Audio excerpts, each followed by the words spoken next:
feeling ready.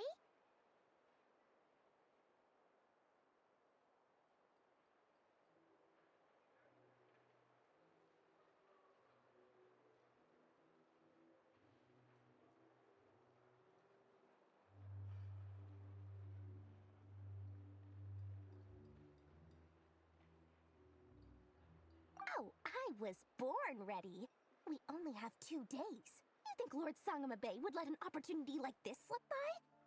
Don't forget, when something's in high demand, the people with the goods on hand get to charge the highest price of all, even higher than the sellers taking advance orders. Ta-da! See? It's right here! Oh, it's so pretty. Did you make it? No, I have a supplier. We go way back, so he made me a very attractive offer. Aha!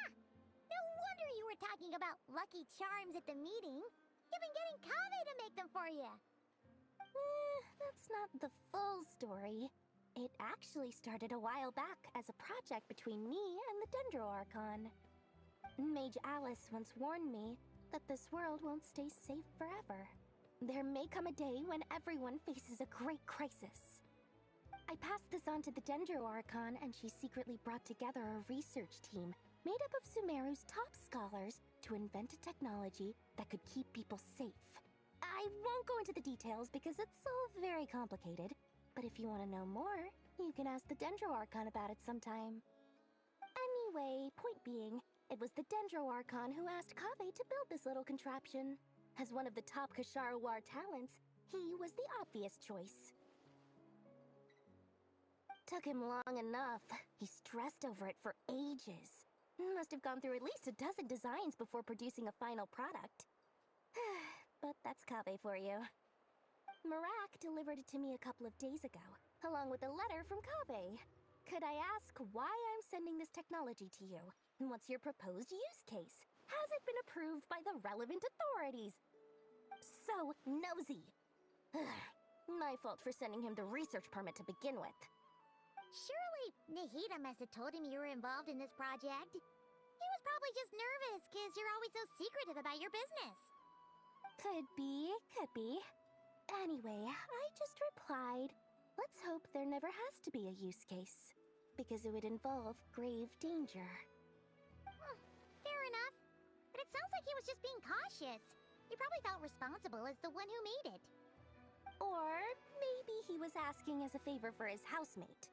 He's done that before. Not sure why, though. His housemate doesn't seem to really care that much about this kind of stuff. Either way, all's well that ends well. I'm just glad to finally have my hands on the product. I wouldn't want to be without it, given the potential dangers that lie ahead. Huh? What does that look mean? Paimon's just super surprised. This must be the first time we've ever seen you actually get serious about something. Well, a long time ago, I made a promise to myself. I promised that I was gonna live every day of my life with a big, beaming smile. Obviously, Mora plays a big part in that. But there are always gonna be times in life when you have to give something back. That could mean paying back a debt, returning a favor, or showing some kindness. Alice has been a huge help to me over the years. She was the first investor I ever had. And I want my investors to know that Lord Sangamabe is the best in the business. And more than that, no one knows what the future will bring. Whatever happens, I want to make sure the Dendro Archon and all of Sumeru is prepared to face whatever comes.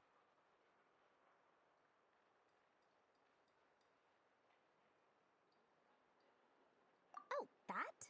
I was just making sure Nefer and I are square. Don't be thinking it was some sort of benevolent act. I'm no saint, so don't treat me like something I'm not. My priority is doing the business that I want to do, so long as my conscience lets me, but it usually does. That's the Lord Sangamabe business model. Alright, if you say so. I do say so, and that's the whole point. I'm a businesswoman. Don't go trying to figure out what kind of person I am. You'll exhaust yourself. Much easier for everyone involved if you just take my word for it. Oh, and could you two help me get this stuff where it needs to be? Thanks so much. You're my favorite assistants.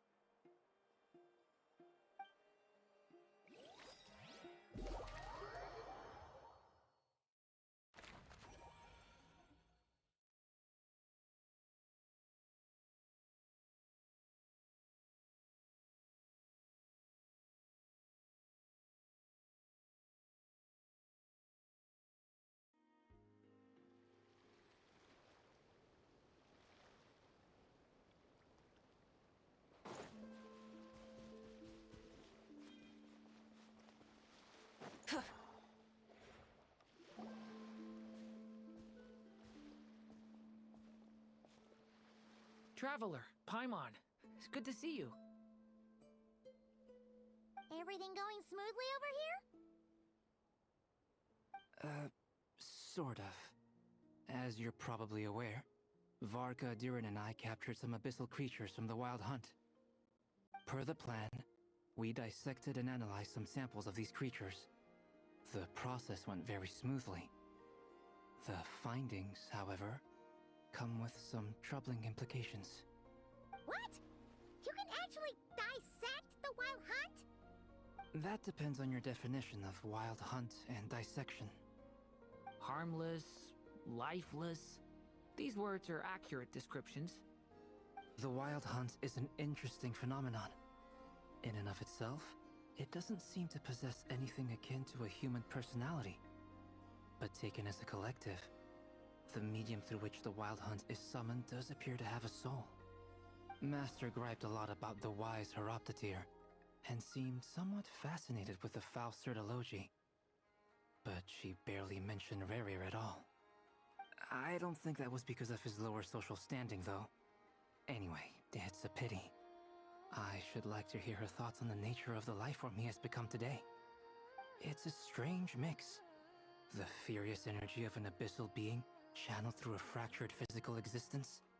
A consequence of being torn apart by an unknown power.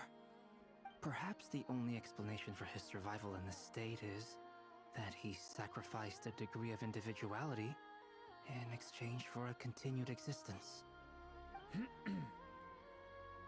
Oh, sorry. Once I get talking about interesting research, I have a tendency to go on indefinitely. Back to our research findings. Essentially, they confirm my hypothesis. Rerir's corpse is completely contaminated by the Abyss, and the effects are irreversible. You could think of this as Rerir in mutated form. But in my view, even that would be inaccurate. In reality, his whole being has been consumed by the Abyss. In other words, he is now nothing more than a manifestation of abyssal power. Unfortunately, at present, we have no means of completely eradicating abyssal power. Hence, we cannot fundamentally destroy the Rerir of Solnari either. Oh, that's terrible news! So, that's it? We can't defeat him? Not even if we get the power of the Three Moons? Miss Columbina's situation is a difficult one. She can never achieve wholeness when the world does not accept her presence. It's as if her creator banished her to a place she can never be accepted. It means she spends most of her energy just on her own survival. Given the circumstances, it's only natural to despair. But we must see this plan through to the end. Time to kick off the backup plan. Oh, Paimon almost forgot! This is for you. Dory asked us to bring it. Ah, how wonderful. Well, thank you for making the trip. Durin and I will be heading off shortly. I'm sorry I won't be there to protect you in person this time. Please be careful. All right then. Stay safe.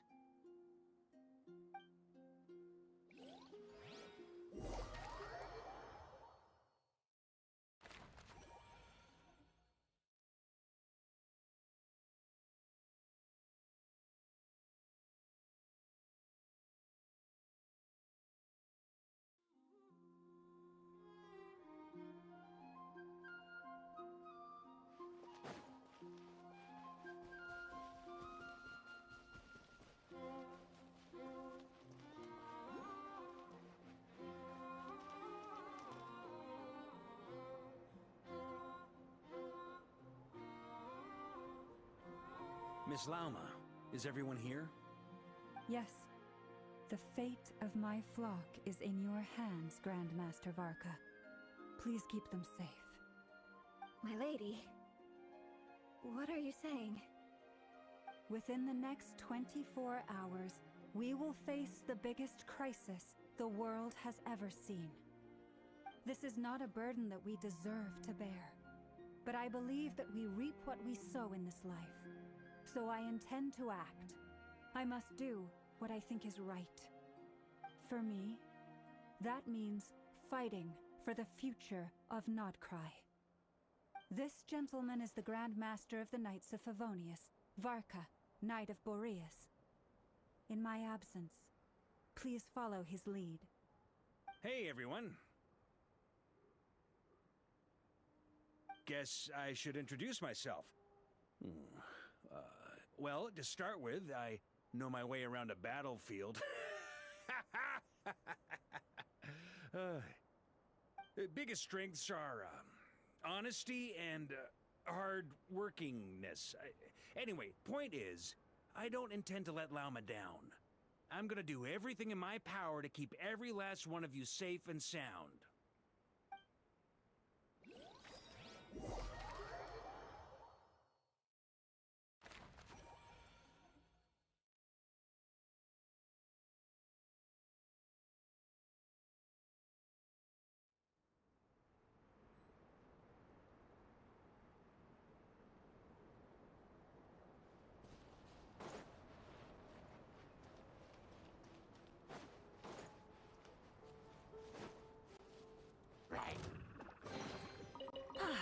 Something to add to my collection.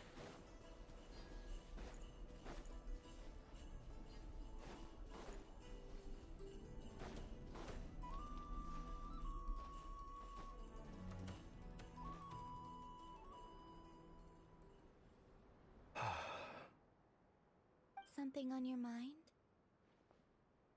Miss Columbina, was it? I believe that's how the others addressed you. That's right. Names are funny things. Have you always been called Dainsleff? Yes.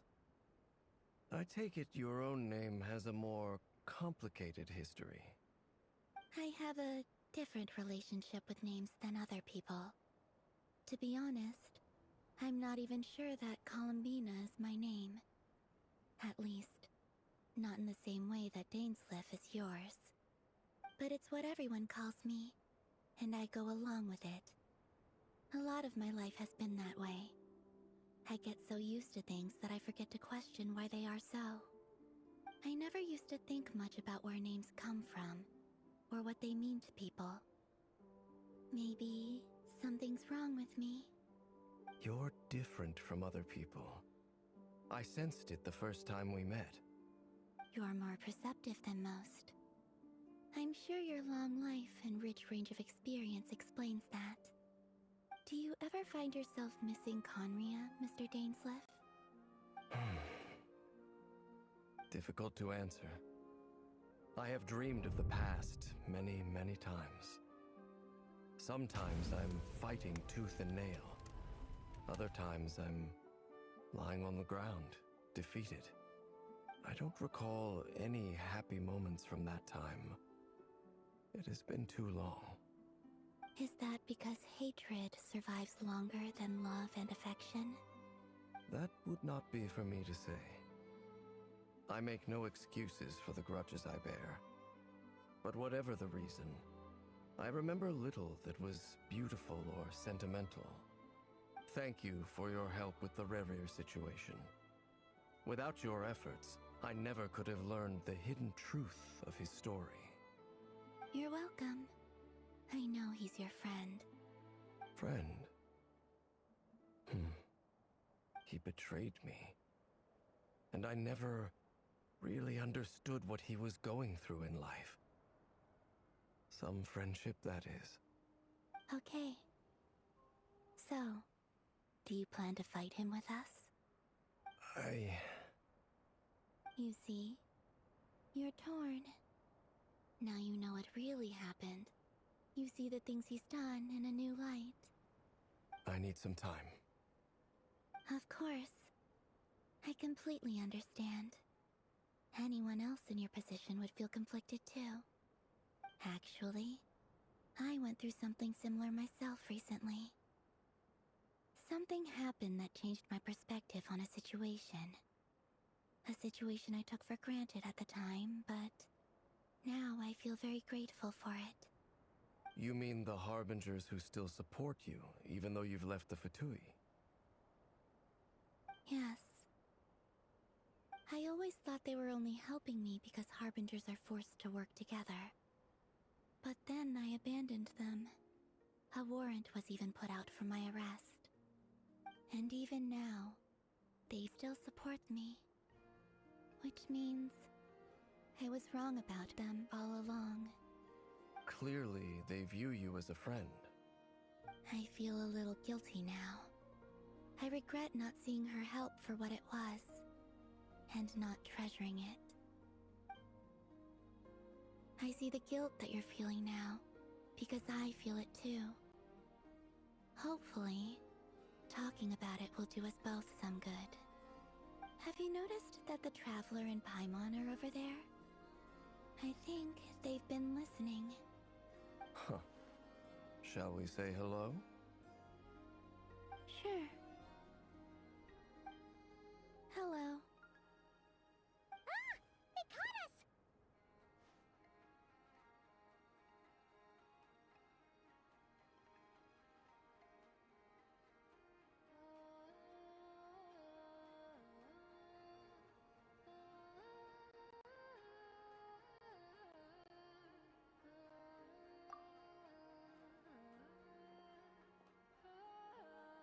I apologize for making you worry. No doubt you wish to know where I stand on the plan to take down the Recher of Solmari. I'm afraid I need a little time, but I will seriously consider joining you. You will? Oh, thank you so much! Everyone will be so grateful to hear that! They needn't be. This was something that I was going to have to face up to eventually. That doesn't matter to them. They're grateful to you regardless. You can't control their gratitude, so just accept it. And then, have a think about whether you're willing to join us.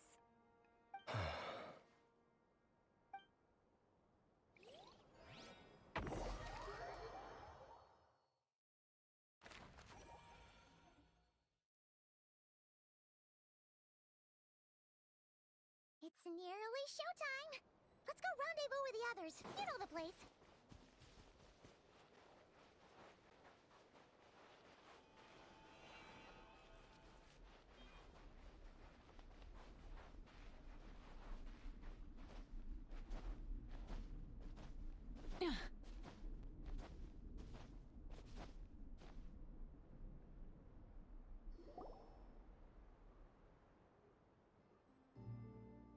Ah, you're earlier than I expected. Hey, Flint's! Been waiting here long? Not too long. I came a little early so I'd have some time to think. Are you nervous about the battle? Quite the opposite. I'm reminiscing on my past battles. When I was awakened by the Ratniki, I had not touched a weapon in many years. I felt like the battlefield was not where I belonged. But after waging war against the Wild Hunt for so long, I came to realize something.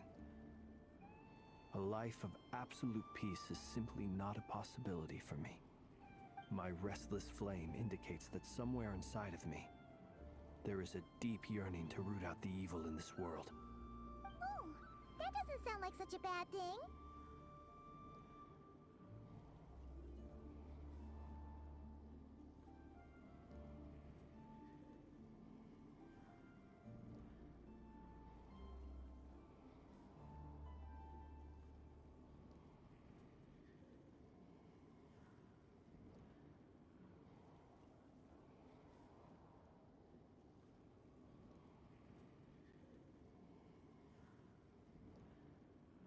Well, in the past, when I was a Fae whose primary concern was hibernation, it was hardly ideal. But it certainly serves me well here in the present. and I am delighted to be able to join forces with you in this endeavor. Looks like I'm not the first to arrive. Ah, Miss Lauma. Did you sleep okay last night? I struggled to settle down at first because of the nerves. But don't worry. I got enough Please, I'm just doing my part. Never! Over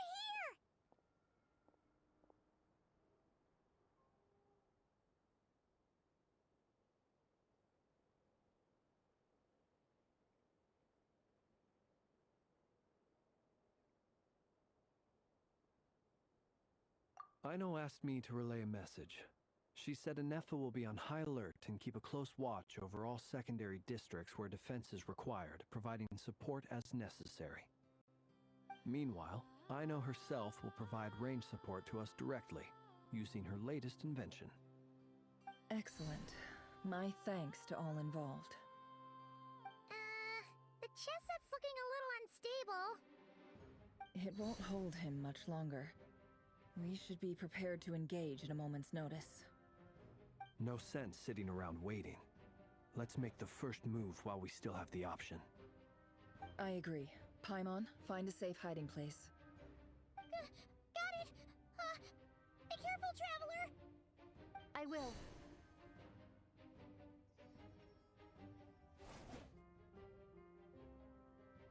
Everyone, take your positions as soon as the battle starts. Every ounce of strength we have in our bones, let us bring to this fight. Ready? Let's go. I've seen all your futile ploys before. You have become the authors of your own demise. I wouldn't be so sure about that. You are merely a moment of sport before I tear down the moon.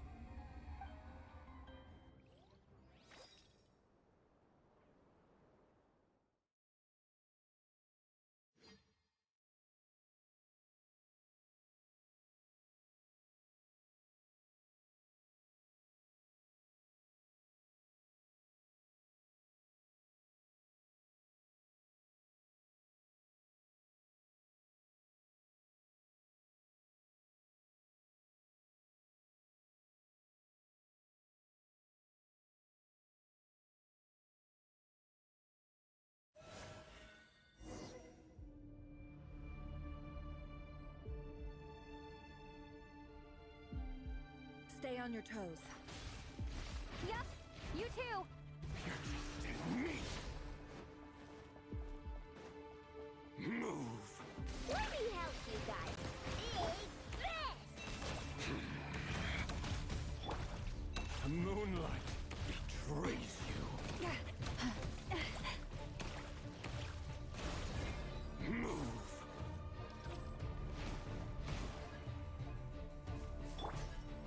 Observe. Close your eye. Steady now. The moonlight betrays you.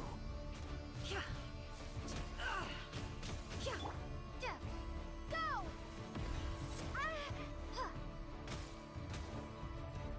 By the frost moon of old.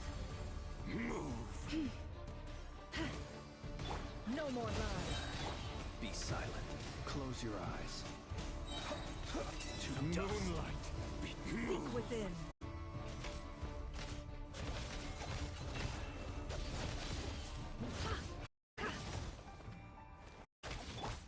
The moonlight betrays you.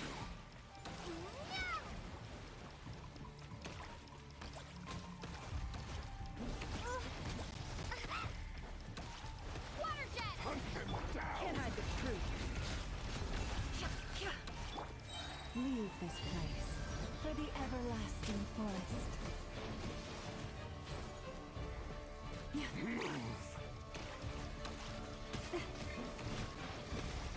The mystery unravels.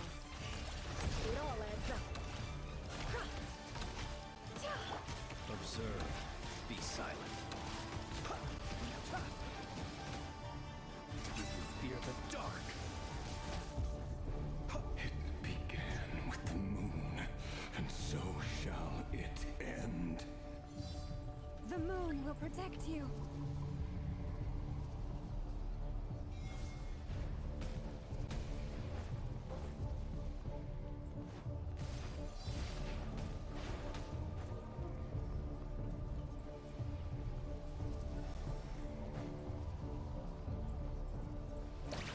Observe.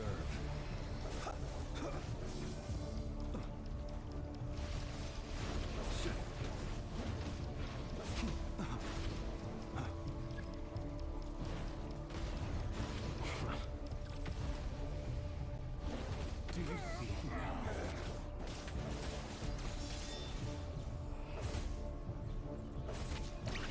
From here, when will it be as you foretold?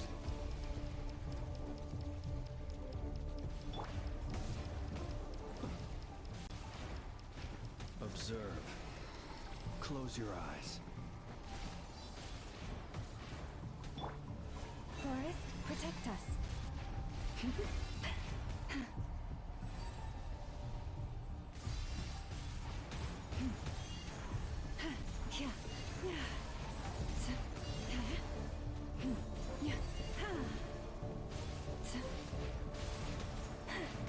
The moonlight betrays you.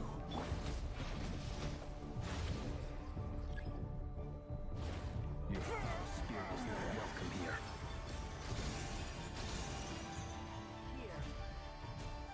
With one heart, we pray. Bombs away!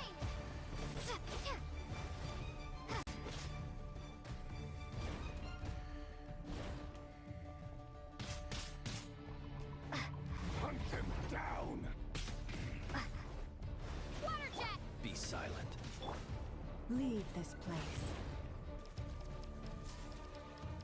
The moonlight betrays you.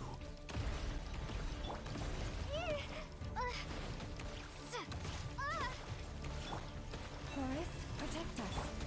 Can't hide the truth. No more lies. Absurd. A grave transgression by the frost moon of old. You poor lost lamb. Moonlight betrays you. Observe. Water jet!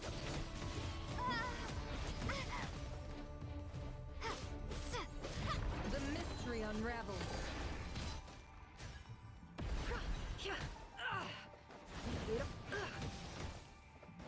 No more lies.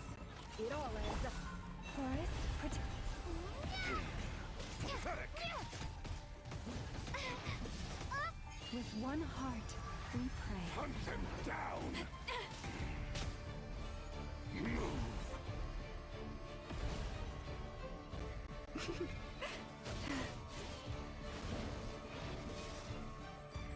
You poor lost lamb. Close your eyes. Water jet! The moonlight betrays you. Your little game of heroics is over. Who wants to go first?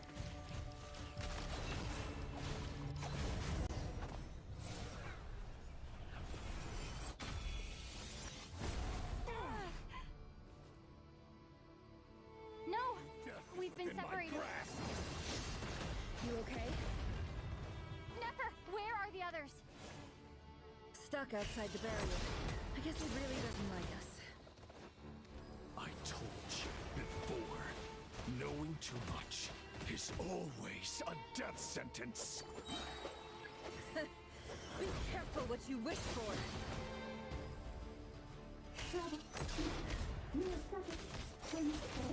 Mama! Can you hear me? Silence. Voices are gone. I know they're still there. Focus. Stick to the plan. Remember my most important task. Just keep stalling him. If you stall him for long enough, the moment will come. Wipe out!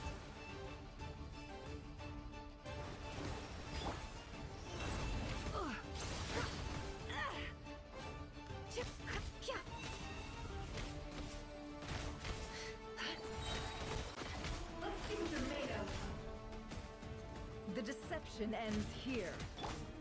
Go! Yeah! Can't hide the truth.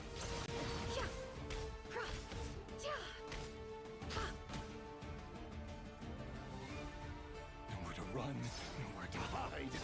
It all adds up. Time to go clean. The mystery unravels. Bombs away!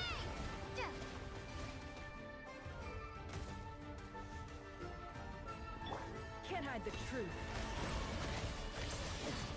Shameless.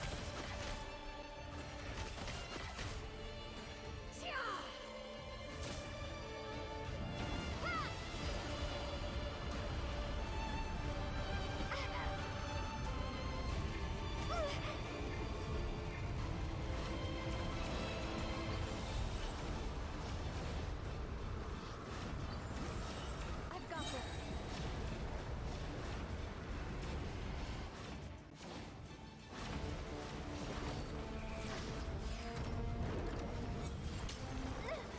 The shield's broken. Within my grasp.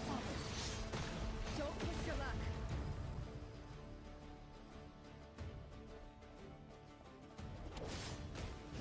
Water jet!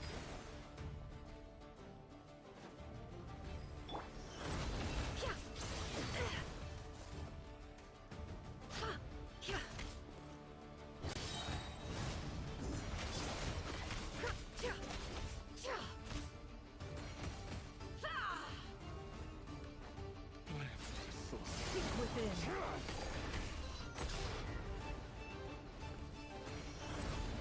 No more lies.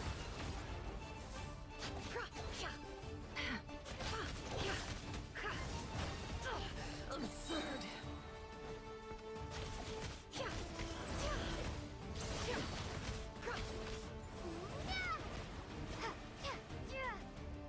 Water jet!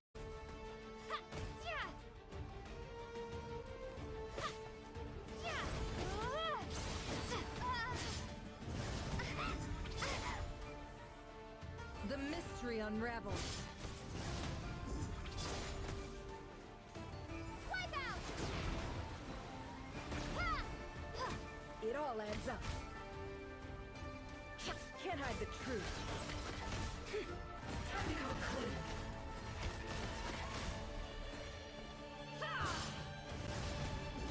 It all falls into place.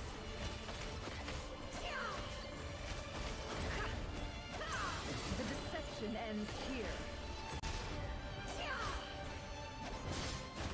No more lies.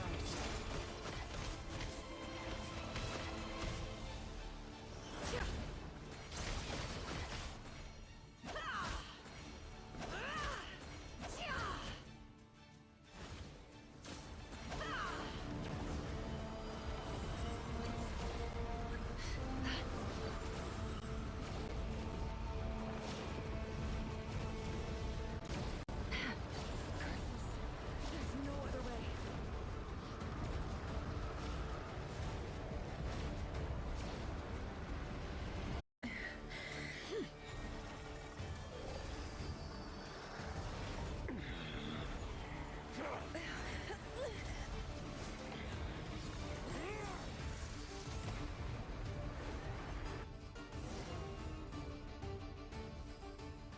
The only way to defeat Rarer is to borrow his own power.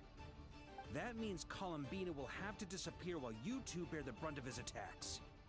You have to hold on. Find a way to keep him focused on killing the two of you.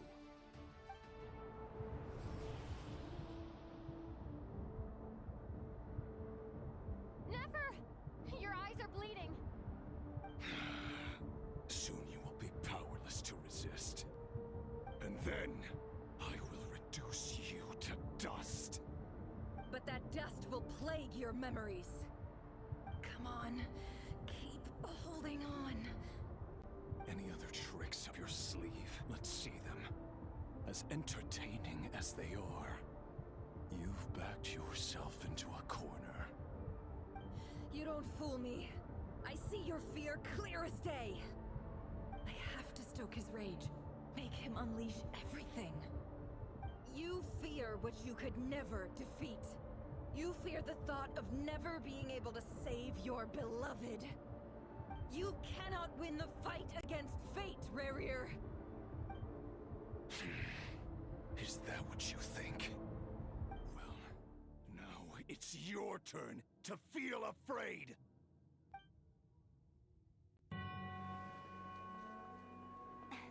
You fear the sound of your own name? Is it us you hate? Or is it what you've become? Let's see what becomes of you!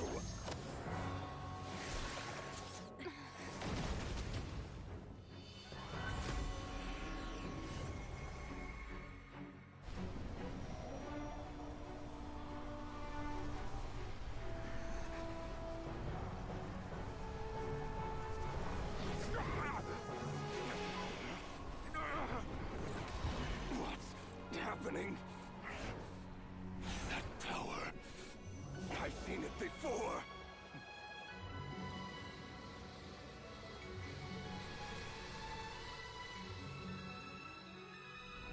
His power is on another level. We'll need to use an alchemical array to convert his power into a usable form. Then quickly channel it into Columbina, rendering her powerful enough to compete with him. I'll join you. I can help. If I release enough abyssal energy into a confined space, it'll create a potential difference, allowing us to extract a huge amount of elemental energy. Next, I'll synchronize with everyone's minds using pyro, then give you temporary access to their abilities and fields of view. But it won't last long. Can you see? Well enough.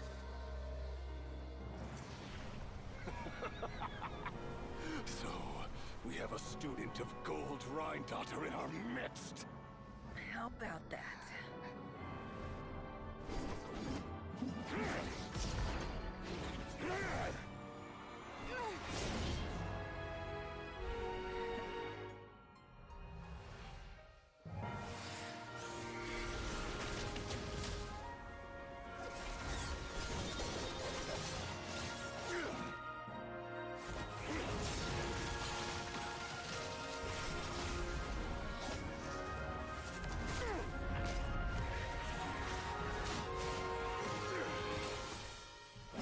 You use my own power against me? Just like how you stole Kuvaki. Look familiar?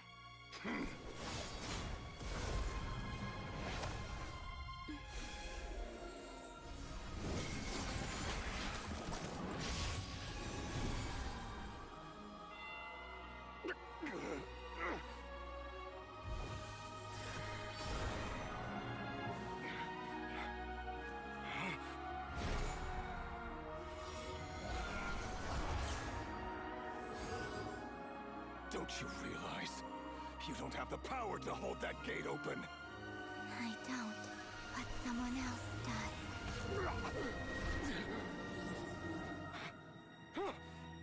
Goodbye, Rerir.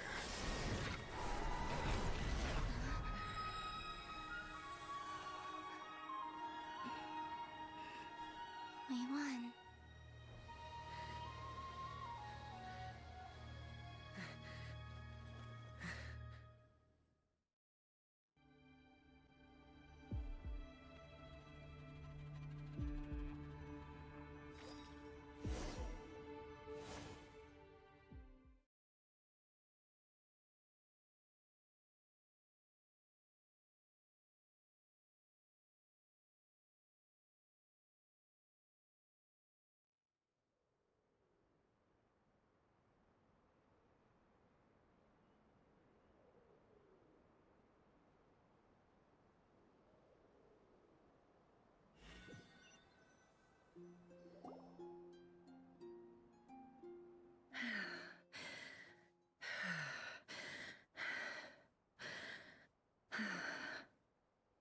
Nefer, how are your eyes? They're fine. Apart from the blindness, of course. It's not too late. Let me handle it.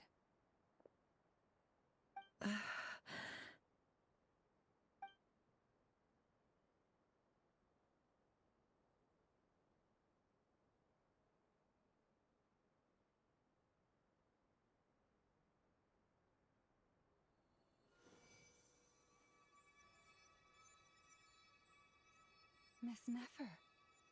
It's not like you to lose your composure. That was the most reckless thing I've ever seen you do. Reckless how? The situation was critical. Our lives were at stake. We had to do something. Even so. Okay. I guess you're right. Under the circumstances, it was a wise decision. You traded your eyes for an incredible victory. In business terms, I suppose that's a huge return on investment.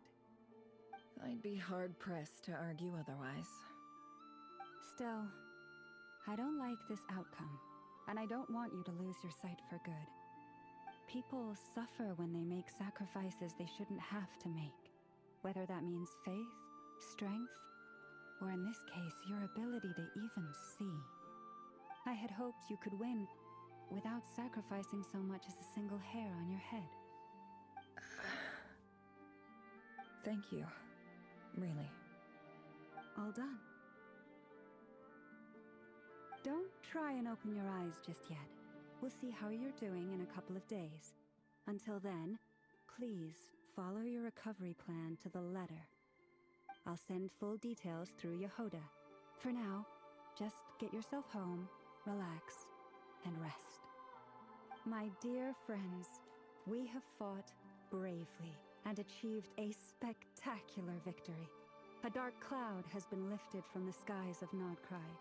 All in this land will be grateful for what you have done. The moon will remember this day. Thank you both.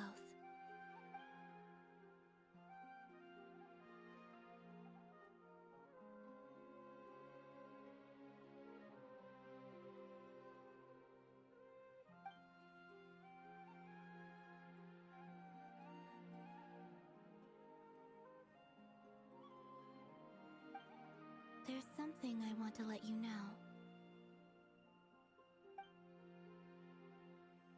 What is it? When Durin connected everyone's minds so I could access their powers, I also felt everything they felt. And since Nefer's eyes were injured, my eyes are hurting now too.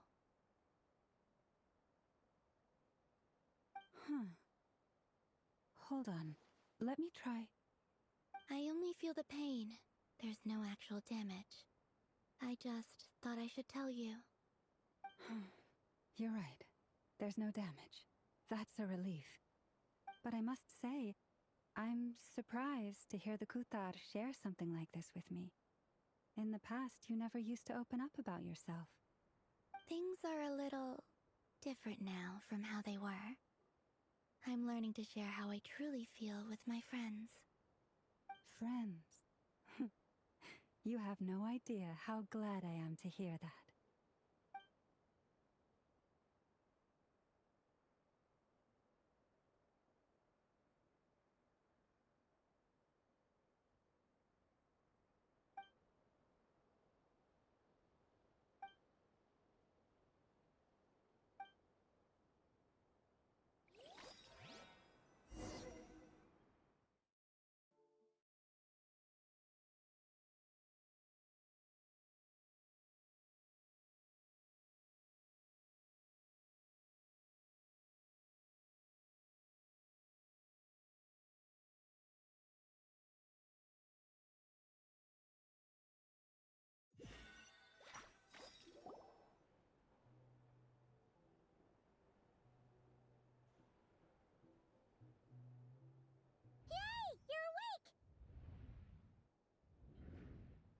How are you feeling? Any aches and pains? Did you sleep well? I'm doing all right, Paimon. No need to worry about me. Phew! Well, that's good. Paimon's been sitting on the edge of the bed worrying about you for ages. You slept a whole day and night. Poor Paimon had to eat all by her lonesome. Glad to hear you didn't starve. How was the food? Well, it wasn't the same without you there to share it. Honestly, Paimon just can't relax when you're not your usual self. She couldn't enjoy the food and settle down to sleep. Well, I'm back to normal now. Oh yeah, and Albedo swung by earlier. He said to tell you to head to the tavern when you woke up. Varker and the others are organizing a victory feast and they want to celebrate with you. He also dropped off some medical supplies, but you seem fit as a fiddle, so guess you won't be needing those. If you're feeling up to it, let's head over now. Wouldn't want to keep them waiting.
We're here!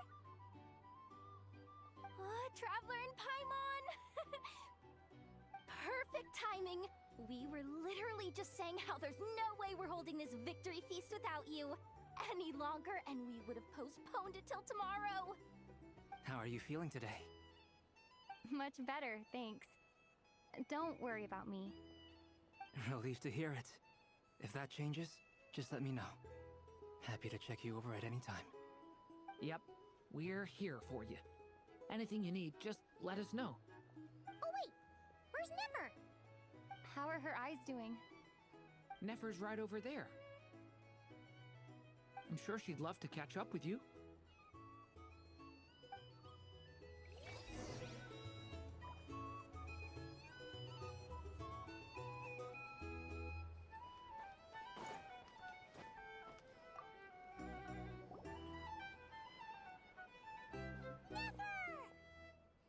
Traveler, Paimon, are you recovering well?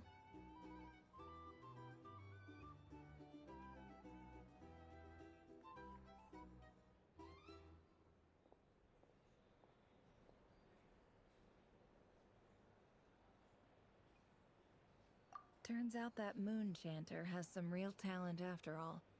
My eyes were mostly recovered after just a couple days' rest. I can actually open them again now. Yeah, but you gotta be careful. Lauma says not to strain your eyes while they're still healing. Yes, thank you. I'm well aware. Yehoda, could I borrow you for a moment? I could do with an extra pair of hands. Oh, sure. Coming. Did you hear that? I gotta go help Lauma for a second. You guys chat among yourselves. I'll grab us some drinks on the way back. Paimon, you still like 'em sweet? You bet! Make it extra sweet, because Paimon's earned it! Sure thing!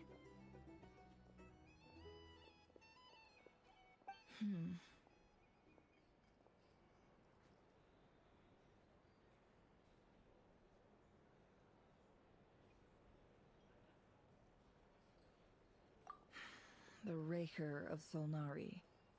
Kind of a snake, don't you think?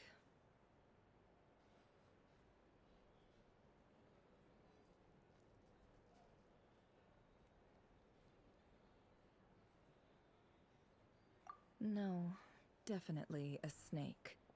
A poisonous one who spewed his venomous hatred everywhere. Anyone who seeks revenge out of hatred for other people has become a snake. That's something my dad used to say.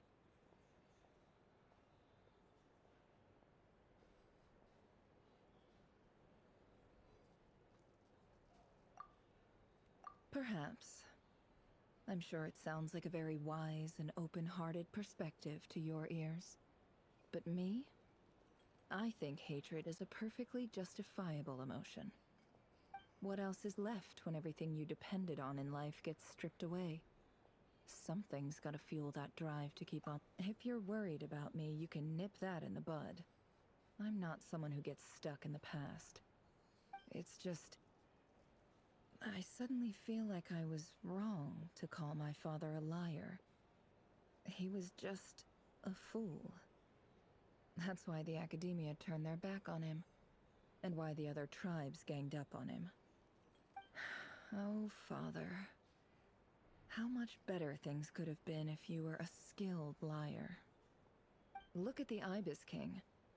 Thoth is a fiendishly cunning liar. And yet, strangely, he feels more like a father to me than my real dad ever was.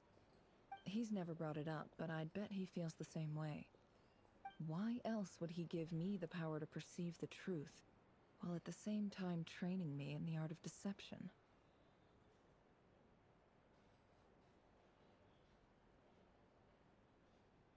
Well, King Deshret banished him to Aru, which is essentially a prison, and posed 3 questions to him. He promised that he'd have his freedom if he could find the answers. His response was to take on a physical form and approach me, hoping that I could become his envoy and search for one of the answers on his behalf.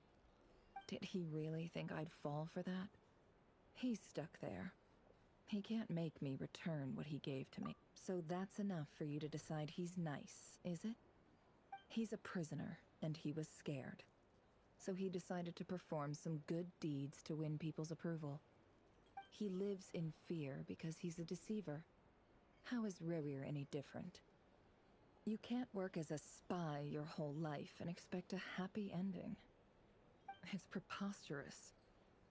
Yet I can't say I don't understand it. Liars live in the darkness of their own making, but it's still human nature to want to go on living. They say that a liar's soul is the most worthless thing in the world. What do you think? Oh, really? Well, it takes a very kind person to find compassion even for liars. If you ask me, the soul of a liar really is worth nothing, because all they care about is themselves. For example, when something good falls into my lap, I don't go sharing the news around. Stops other people trying to steal it from me.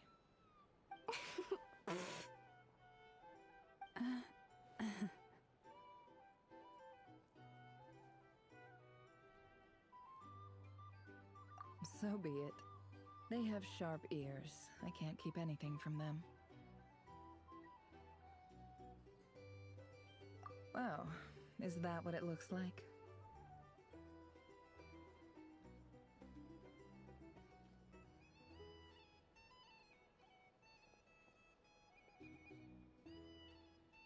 Well, you all know my past now, and I can't simply eliminate everyone who knows too much.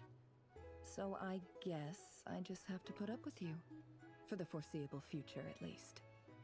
When you find yourself in a situation you can't control, the safest play is to keep calm and start monitoring everyone involved like a hawk.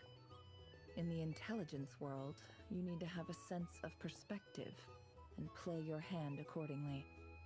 If you understand what's at stake, please ensure my secret is safe with you. Very good. Oh, wait! Now that the panic's over and we've all calmed down, Paimon suddenly remembered something.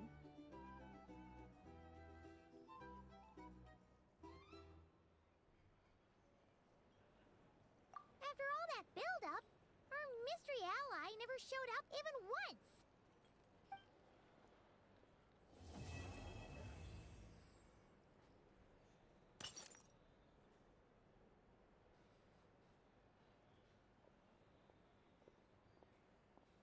Huh? Am I imagining things?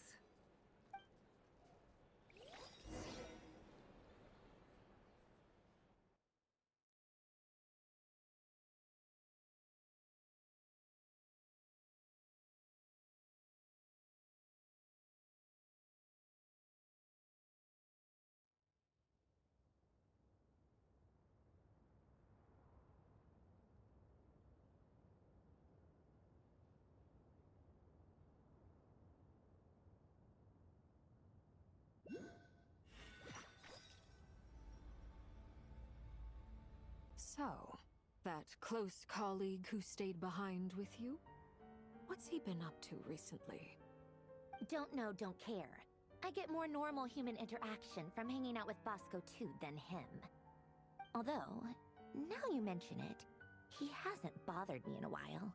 I wonder if... If he's disappeared without a trace, it's the biggest gift he ever gave to the world.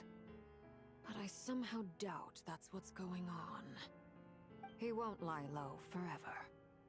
So we'd better stay on guard.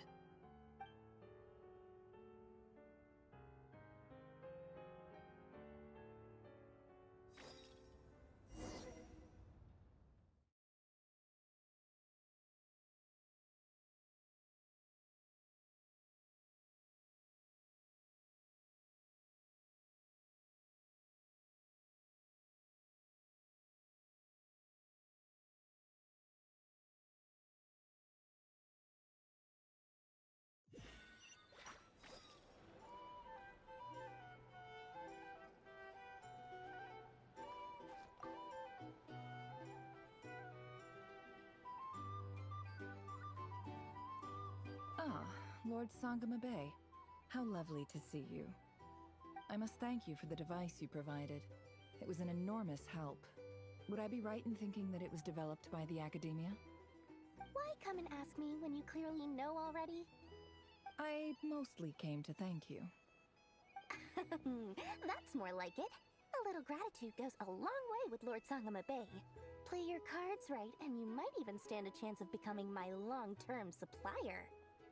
The chance to work with such a kind and charitable investor as yourself would be a great honor for the Curatorium. Huh? Charitable? Who said anything about charity? First time hearing about it. Let's see. The first plot of land you purchased in Nodcry, your desert interests, and... Stop! What do you think you're doing? Exposing my investment history! It's nothing to hide from. They're all perfectly legitimate investments. And some of the land you purchased was with the intent of building a sanctuary? Yes, I heard about that too. How did you... You're a curious case, Lord Sangama Bay. You don't like people finding out about your good deeds, do you? But I'm afraid no matter how hard you try to keep things under wraps, where there's a will, there's a way. You did it for Sumeru, didn't you? It was empty land that was gonna go to waste otherwise. I figured if I built something there, it might at least get some use in an emergency. Disasters are capricious things. They strike without any warning. I've lost family to a disaster before, and I don't want to lose any friends or business partners if I can help it. My elder sister used to dream of finding a sanctuary. Somewhere with plenty of food, water, and medicine. Where everyone could live happy lives. It was something I looked into, but after discussing things with the Dendro Archon, I decided on a more effective strategy. The tech people handled the tech, and Moneybags provided the Mora. It just made the most sense. It's a pity that so few people know the truth about you. Everyone says that you view everything in terms of Mora, and all you care about is growing your own wealth. So, what's the problem with that? Everyone wants to be rich. It's human nature. So yes, I love Mora, and it's nothing to be ashamed of. But surely you have dreams of your own, beyond just making Mora. You don't get it, do you? My dream is to invest in other people's dreams. And, make a nice little slice for myself along the way. Just thinking about it makes me happy. That sweet, sweet sound of Mora. Thank you. For the device? And the pendant. Oh, that. I was just returning a favor. Don't worry about it. Seems like we've both been away from home for a very long time. Yeah. So long that I barely remember what my family even looked like. That would be your mother, father, and sister? Yeah, though it's been years since my sister passed away. It's not like I want to forget them, obviously, but memory can be even more ruthless than the most calculating business person. Beyond a certain point, if something isn't helping you, it just gets rid of it. My sister can't help me now. Slowly but surely, her face is fading from my mind's eye. It's become a vague impression. Not everything will fade. When loved ones pass away, the beautiful memories are the ones that last the longest. Yeah, that's true. If you ask me, that's the one silver lining in all of it. Well, that, plus, I'm sure that life is much better now than it was back then. Oh, absolutely. I have tons of Mora, a big beautiful house, business is booming, and I'm as happy as can be. You've got a lot going for you too. Boss of the Curatorium of Secrets? I'm sure there's plenty of Mora to be made in that line of work. I appreciate the vote of confidence.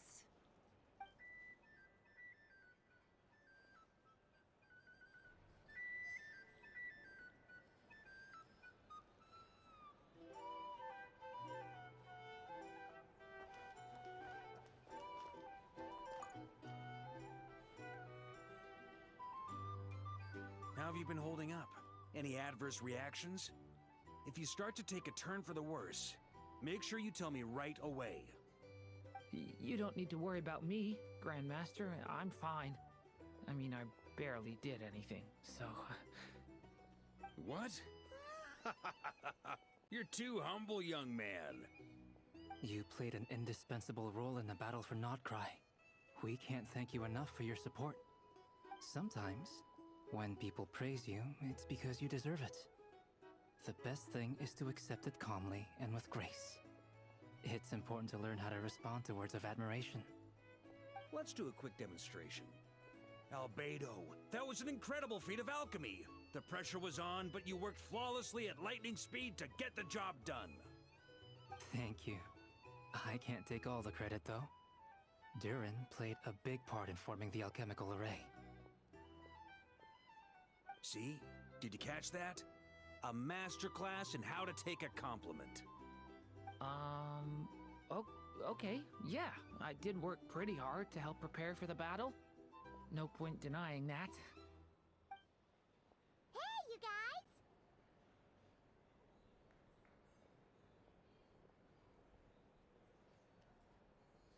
Hey, look who's bounced back. Looking good, Traveler. Seems like you've recovered. You won't need to take any more medication. Can I get you a drink? Huh? You know how to order at a bar now? You've sure learned a lot recently. Handling a drinks order is ridiculously simple compared to alchemy. Don't worry, I'll blend into society yet. Paimon believes it! You're clearly a fast learner, just like your brother. To be totally honest though, Paimon didn't quite follow all the details when you first explained the plan to us. Don't worry, that's completely understandable. Unless you're a student of alchemy, it's hard to grasp the principle and how the process works. To put it in the simplest terms, we saw how our enemy stole the power of Kuvaki. And that gave us the idea of stealing his power to turn it against him. When facing an enemy you have no hope of defeating, it's best not to engage them in battle. So, instead of looking for a way to overpower him, we decided to help Columbina get strong enough to at least stand up to him in a fight.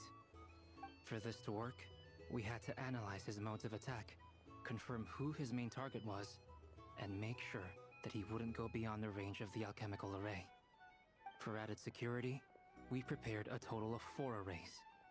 But to mitigate the impact of the battle, we identified one location in particular as the ideal spot, which is where the confrontation took place. The alchemical array absorbed his abyssal power. Then Durin processed it to render it usable by Columbina. That power enabled her to do what would otherwise have been nigh on impossible. What surprised me was that Dainsleif actually agreed to join us. Given his history with Rerir, he had every right to sit this one out. But we're extremely grateful for the decision he made. It must have been a painful choice to make. But I'm sure that making a decision was far better for him than staying in limbo. Absolutely. He was torn between 2 paths, but in the end, he made his choice and stuck to it resolutely. He doesn't strike me as the sort of person who'd stay trapped in limbo for long. Anyway, however you cut it, everyone gave a stellar performance. And now, it's time to kick back and celebrate.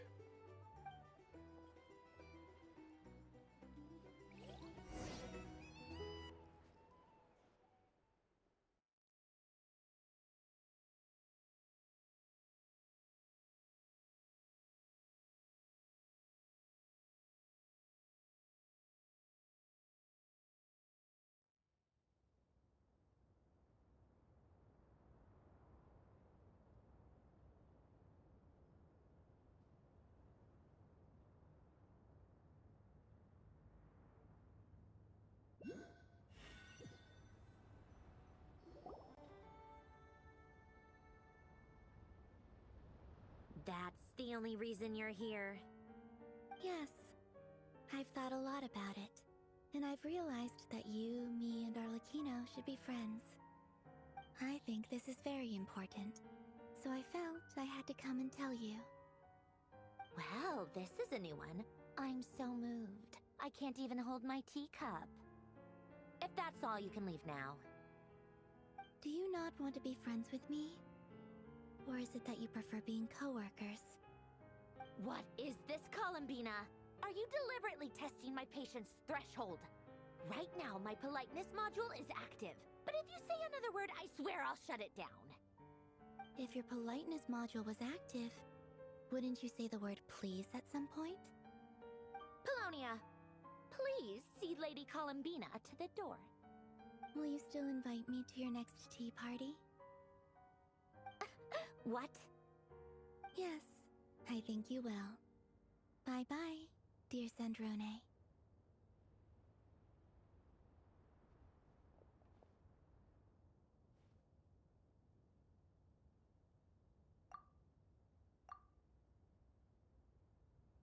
Last time, the Wild Hunt escorted you out. Would you rather I handled it myself this time? We just wanted to, see how you were doing now that it's all over. Why? Out of concern for my safety? I hope you didn't seriously think that the Rayhir of Silnari would be able to lay so much as a finger upon me, given how prepared I was. Mostly because you kind of helped us out, so we just wanted to check you were okay. Looks like all your robots are fixed, huh? Oh, don't you worry about that. Tea time is already a write-off. The visitor before you managed to kill my appetite. If you're in the mood for tea, go ahead and help yourself. Otherwise, it's going to waste. My coasters are still missing in action, though. Use this notebook instead. Whoa! Pretty hefty notebook. Look at all those calculations. You can ignore those. They're just dumb scribblings. I doodle and write in my free time. Sometimes I remember the distant, dreamlike past. Sometimes I imagine the far-flung future. And other times, I grit my teeth and note down all the crazy nonsense going on in the present. Some people do the crosswords in the newspaper. This is my equivalent of that. Trying to predict the future is like daydreaming. And writing about the present just makes me furious. The past is my favorite. If nothing else, it's already set in stone, so I don't have to rack my brains trying to figure it all out. Huh. Although, having said that, the only vaguely interesting memory in my past is probably that guy they call Lord Artificer.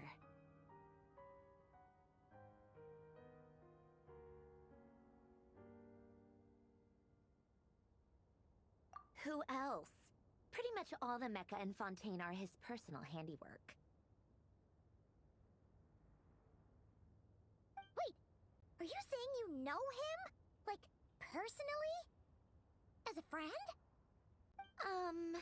I mean, I guess we were friendly enough.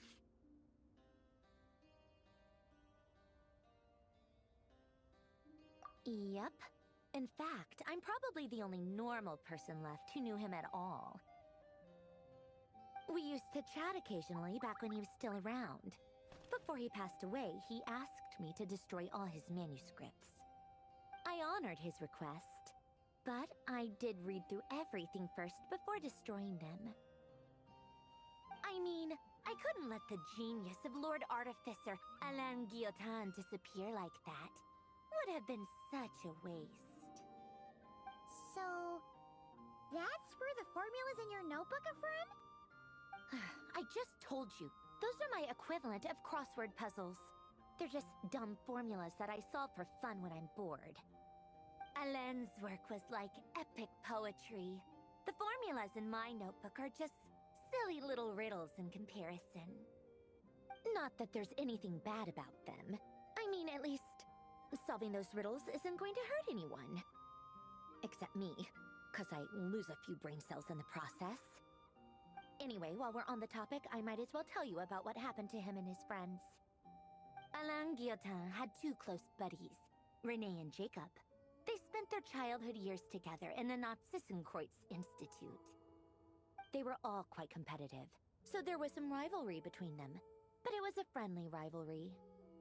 But beneath the friendship and the rivalry ran something deeper, a sense of nostalgia for the past. Unfortunately, childhood would end, the prophecy would come true, the apocalypse would arrive, and the future would never be. A mad dream that would normally only capture the minds of lunatics began to take root in their hearts. A dream of saving the world. And if Renee and Alain had been people of lesser wits, that dream would probably have ended up as something for them to joke about in their older years. But alas, they were some of the sharpest minds around. They nurtured that dream with the full power of their intellect, and it grew into something that ate away at their souls. The first of them to fall under its spell was Renee. Against Alain's wishes, he persisted in experimenting on a mutual friend of theirs to try and save their life. Alain did not approve and parted ways with Renee. It's complicated. Alain wanted to believe that Renee only did what he did for the sake of their friendship. But when he told me about what happened, I could tell he still had some suspicions about Renee's motives. Perhaps the seed that would grow into a nightmare had already sprouted in Renee's mind. Even then. The next time they met, Renee's soul had been completely engulfed by the dream of salvation. His futile attempt to change the tide of fate only resulted in a wave that swallowed up the world, even before the apocalypse came. And although that wave died down eventually, I hear that it just recently came back with a vengeance. As I understand, Renee wanted to live out his dream of salvation once more. But I'm told that the attempted resurgence finally died out for good. At long last, Renee awoke from his deluded dream. Though of course by then it was far too late. What do you think of Renee? Do you admire his transcendent genius? His view that any price was worth paying to achieve the lofty goal of saving the world? Or do you despise him? Dismiss him as an evil madman who wrought havoc on the lives of everyone around him as he pursued his delusional dream? Same difference, really. Just a matter of perspective.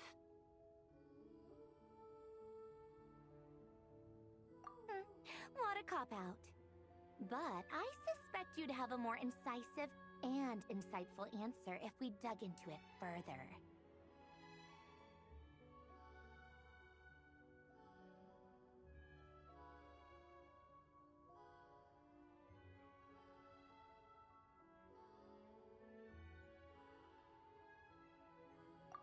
don't like fanatics who give up their whole lives for their ideology.